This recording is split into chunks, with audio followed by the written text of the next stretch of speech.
Ho toccato l'argomento dell'assertività in precedenti puntate che puoi trovare nel mio archivio. In particolare ti ho parlato di cosa significa essere assertivi nella coppia e nel lavoro. Sapersi comportare in modo assertivo è un aspetto molto importante per la nostra vita sociale ed è una qualità personale che andrebbe sviluppata tramite una mirata educazione fin dall'età evolutiva, dal momento che viviamo in mezzo agli altri, a partire dall'ingresso nella scuola per l'infanzia e in seguito per tutta la nostra vita. Nel mio quotidiano lavoro di coach e di formatore noto spessissimo che è proprio la carenza di questa dote a essere il motivo di gravi incomprensioni relazionali in ogni ambito della vita, poiché in assenza di assertività ognuno di noi tende naturalmente verso uno dei due poli opposti tra loro, che sono la passività e l'aggressività.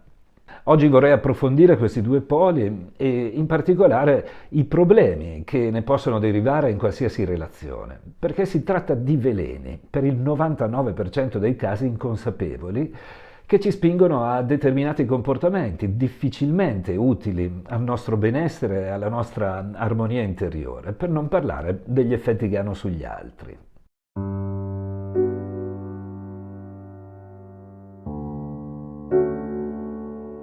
Fin da bambini la vita ci presenta spessissimo situazioni in cui l'altro non è d'accordo con noi, ha idee o visioni differenti e siamo chiamati a un negoziato se vogliamo mantenere la relazione aperta. Inoltre, chi si mette in una posizione oppositiva alla nostra ha spesso dei comportamenti a sua volta passivi o aggressivi, raramente equilibrati, e questo genera in noi delle emozioni non sempre facili da gestire. Ma cosa può avvenire al di là dell'ovvio durante un contrasto se scivoliamo noi per primi in una delle due modalità? Partiamo dal polo che più fa parlare di sé, ovvero quello dell'aggressività. Con il concetto di aggressività si può intendere uno stato di forte tensione emotiva che sequestra la persona e la porta ad agire a comportamenti e atteggiamenti lesivi nei confronti della controparte. La psicologia fa un chiaro distinguo tra aggressività costruttiva e aggressività distruttiva.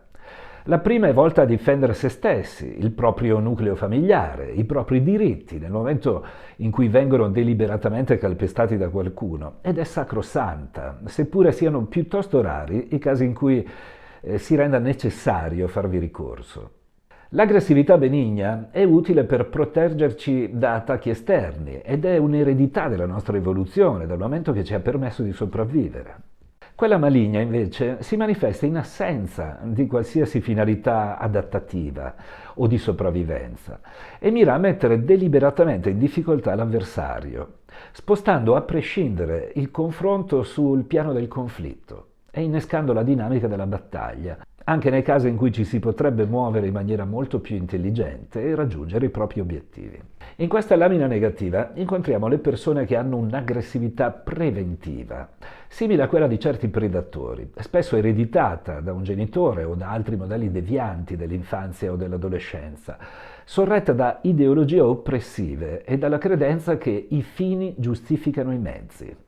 Oppure questa aggressività preventiva nasce da una serie di frustrazioni e umiliazioni subite nella vita sociale o lavorativa e diventa una sorta di meccanismo di difesa sotto forma di un'altra credenza intima, che è quella di attaccare prima di essere attaccati. La punta dell'iceberg dell'aggressività maligna ospita l'individuo che in psicologia viene definito tanatoforo, etimologicamente portatore di morte, che attacca il gruppo, i singoli, svilisce le relazioni, annulla la stima, la fiducia, il rispetto, il riconoscimento, seduce per traviare, squalifica le persone, soprattutto quelle che teme siano superiori a lui, favorisce i pettegolezzi infamanti, è un leone da tastiera e alimenta la shitstorm sui social network. Il tanatoforo è spesso un narcisista maligno e benefico, che è affascinato dal potere personale e spinto a trionfare sugli altri.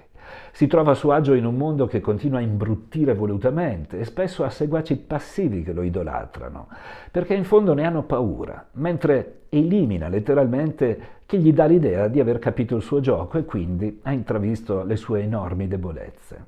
Con il tanatoforo, più che mai, dovremmo tenerci lontano dall'attaccare a nostra volta, nonostante sia abilissimo a far uscire le persone dai gangheri.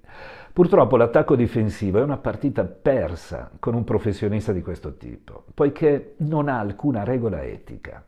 Ma anche un atteggiamento passivo è controproducente, dal momento che gli dà ulteriore forza. Quello che si deve evitare è proprio il suo gioco abituale, nel quale è un vero e proprio fuoriclasse, imbattibile. Il problema è che ognuno di noi, secondo gli psicologi, porta con sé un meccanismo automatico di coping, ereditato dal contesto familiare in cui siamo cresciuti, che si basa su due differenti lezioni che abbiamo imparato. La prima dice: per affermare te stesso devi sempre attaccare e combattere, altrimenti ti annulleranno. La seconda dice: per essere un bravo bambino devi sempre inibire la tua rabbia, altrimenti non ti ameranno. Davanti al tanatoforo, ma in generale con qualsiasi persona aggressiva, nessuno di questi due aspetti si rivela efficace, ma è sano comportarsi in maniera assertiva, non ricambiando l'aggressività ricevuta e non cedendo alla passività, con modalità adulte, equilibrate e dimostrandosi non intimoriti dalla sua arroganza. È un'impresa ovviamente non facile, ma possibile con un certo allenamento sul proprio controllo. Nell'altro polo, come anticipato, ci sono gli individui passivi e anche sulla passività possiamo dire che non sempre è totalmente negativa. Un tratto di passività può essere solo apparente, ma dietro questo velo può nascondersi una grande forza di gestione del tempo, della riflessione, del calcolo, dei rischi e dei benefici, della strategia, tutte sfumature che appartengono al vero potere e sono tutt'altro che prive di spessore. Purtroppo sul tema della passività, è giusto ribadirlo, sono aperte questioni di genere tuttora dominanti nel mondo occidentale. Una certa passività nella donna è ancora gradita, è ritenuta normale.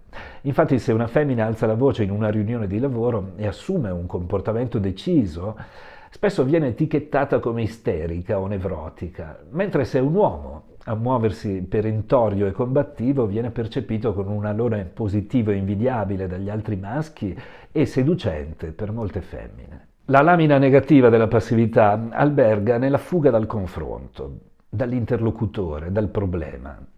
Una fuga che nasce da una dimensione di ansietà talmente alta da portare la persona passiva a considerare non tollerabile qualsiasi risposta che sia differente dalla fuga e dal rintanarsi nella propria zona di comfort.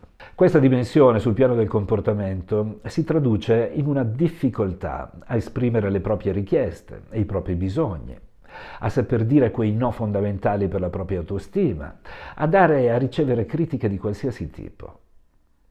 Tipicamente una persona passiva focalizza le sue attenzioni verso l'approvazione degli altri, secondo la profezia del bravo bambino o della brava bambina, ma contemporaneamente vive il terrore di commettere errori. Ed ecco che può piombare nelle lande desolatissime del senso di colpa, anche quando di colpe non ne ha minimamente, e dirotta la propria rabbia interiore verso se stessa, percependosi come inadeguata e inefficace.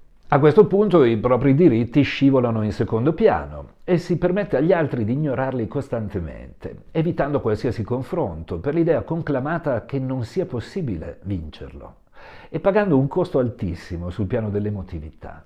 Per questo, molto spesso il soggetto passivo agisce un comportamento evitante davanti ai problemi relazionali e spesso si muove in maniera indiretta e poco sincera nell'esprimere le proprie emozioni, finendo nei casi più gravi col diventare vendicativo, protetto dai suoi silenzi nei quali rimugina rancore e risentimento e alla fine diventa lui stesso l'artefice di un disastro relazionale nutrito di sfiducia costante e di sospetti.